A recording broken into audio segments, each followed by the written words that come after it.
Okay, well, this is McDougall Auto Recyclers.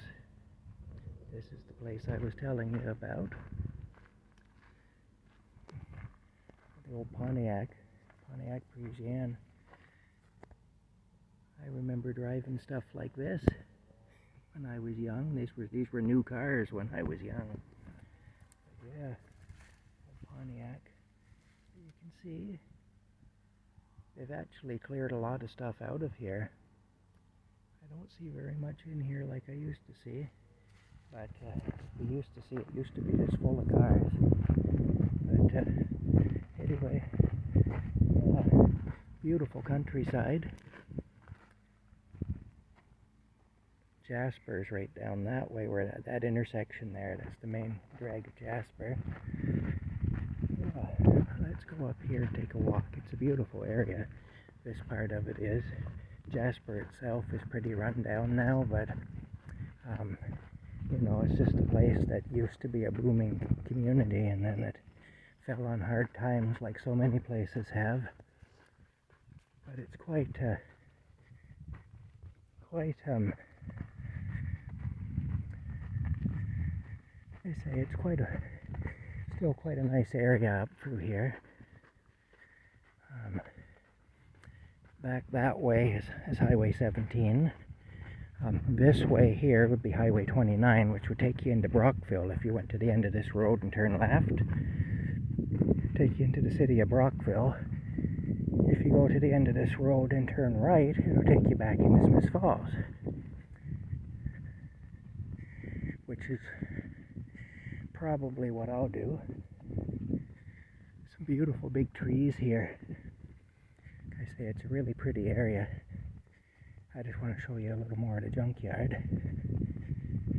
But this is where my dad and I used to go when I was a little boy, and he was looking for parts for different things he was working on in his factory, because he was a tool and die maker and an industrial mechanic. Anyway, I don't think we're going to see too much in the old building there. But yeah, like I say, I'm not going to trespass. I'm not going to go into a place without permission, so that's definitely out. See?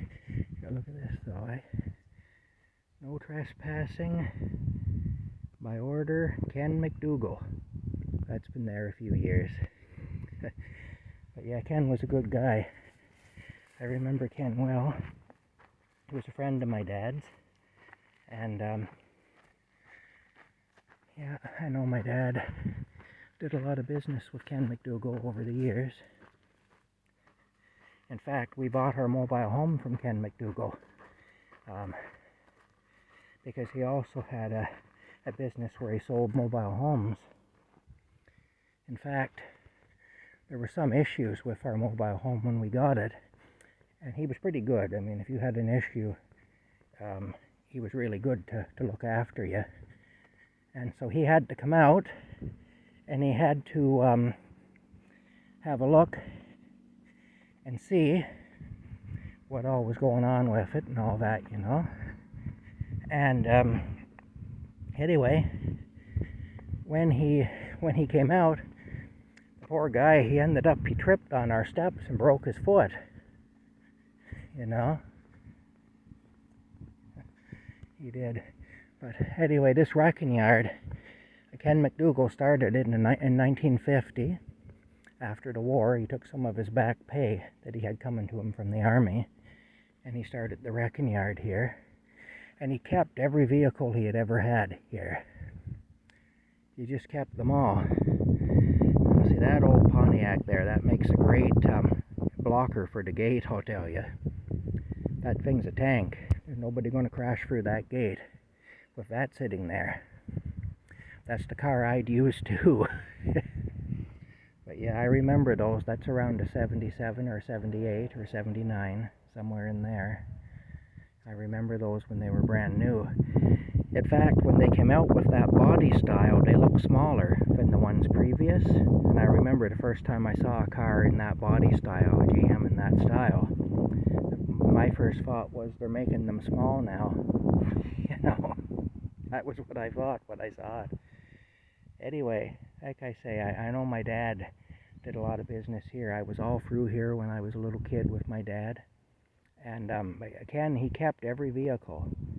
And so he had Model T Fords, and he had cars from every era, you know. He had old cars, rows and rows of cars from the 30s and 40s and 50s. Never got rid of a car. And, yeah. Anyway, he was a real gentleman. He was a very honest and ethical fella to deal with. And, you know, he was just very old school, eh? And I miss guys like that. I feel privileged to have known him and to have known others like him anyway. So rest in peace, Ken McDougall. That's all. He died of cancer back around 1992 or 93, somewhere in there. But yeah. Anyway. Oh my goodness. Alright. I'm going to shut it down now. We'll talk to you later.